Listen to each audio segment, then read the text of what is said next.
អរុនសួស្តីពុកម៉ែមីមីបងប្អូនទាំងអស់គ្នាជាទីគោរពនិងជាទីស្រឡាញ់វីដេអូខ្នាយនេះគឺវីដេអូចុងក្រោយរបស់ខ្ញុំហើយដែលខ្ញុំធ្វើវីដេអូតាក់ទងនឹងខ្នាយឈូកម៉ាគូនេះឥឡូវជាវចេញហើយមានខាងសៀមរាបគាត់យកអញ្ចឹងគាត់បានបាញ់លុយបាញ់កាក់មកឲ្យខ្ញុំហើយអញ្ចឹងខ្ញុំរៀបចំវិកខ្ចប់ខ្នាយនេះផ្ញើទៅឲ្យគាត់ដែរអញ្ចឹងសម្រាប់បងដែលចង់បានខ្នាយម៉ាគូនេះគឺគេយកហើយណាអញ្ចឹងបងសួរខ្ញុំរឿងខ្នាយទៀតគឺខ្ញុំអត់មានខ្នាយទេដោយសារខ្នាយមានតែមកគូទេមិនអត់មានទេមានក៏តែគាត់ថាខ្នាយរបស់ខ្ញុំប្រើខ្លួនឯងអញ្ចឹងខ្ញុំមិនទាន់សម្រេចចិត្តថាខ្ញុំជាវទេណា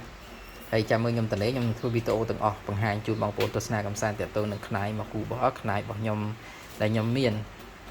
ផ្សេងមិញខ្ញុំរើរៀបដែរធ្វើវីដេអូដែរតែដោយសារកូនភ្ញាក់ទៅអត់មានអ្នកមើលកូនក៏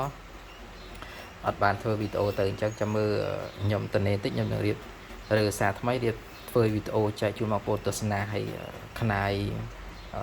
បស់ខ្ញុំហ្នឹងខ្ញុំអត់ទាន់ច្បាស់ថាខ្ញុំជាវឬមិនជាវទេតែសំខាន់បើអត់លុយចាយខ្ញុំប្រហែលជាជាវតទៀតតែបើអត់ទេគឺខ្ញុំមានប្រហែលជាអត់ជាវទេអានេះដែលខ្ញុំអត់លុយដែរខ្ញុំទាល់អញ្ចឹងខ្ញុំសម្រេចចិត្តថាជាវហើយអញ្ចឹងអ្នកខាងសៀមរាបគាត់យកអញ្ចឹងគឺខ្ញុំជាវជូនគាត់ហើយលុយកាក់គេឲ្យហើយដូចគ្នាដែរអញ្ចឹងខ្ញុំនឹងបាញ់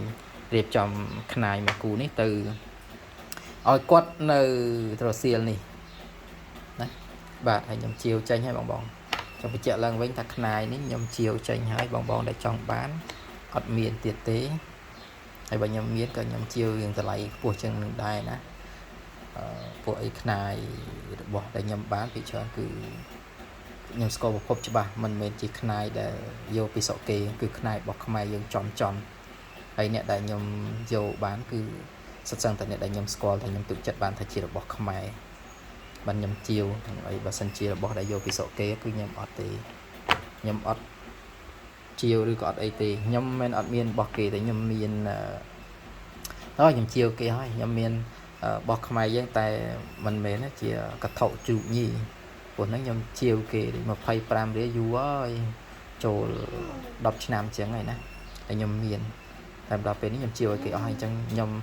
ឥឡូវនេះគឺនៅតែខ្នាយដែលខ្ញុំបានខាងខេត្តពោធិ៍សាត់ហើយនឹងខ្នាយដែលខ្ញុំដូរគ្នាជាមួយនឹងបងពៅនៅរតនគិរីអញ្ចឹងខ្ញុំមានខ្នាយមកគូ2គូដែរនៅឬក៏មកខាងអីទៅហ្នឹងខ្ញុំបានពីបងពៅតែខ្ញុំក៏ភ្លេចដែរថាខ្ញុំបានអីខ្លះប៉ុន្តែថាមានខ្នាយមានថ្មសរៀងជូញីអញ្ចឹងណាសម្រាប់វីដេអូនេះគាត់តែចែកអំពីជូនបងប្អូនទស្សនាកំសាន្តនេះថា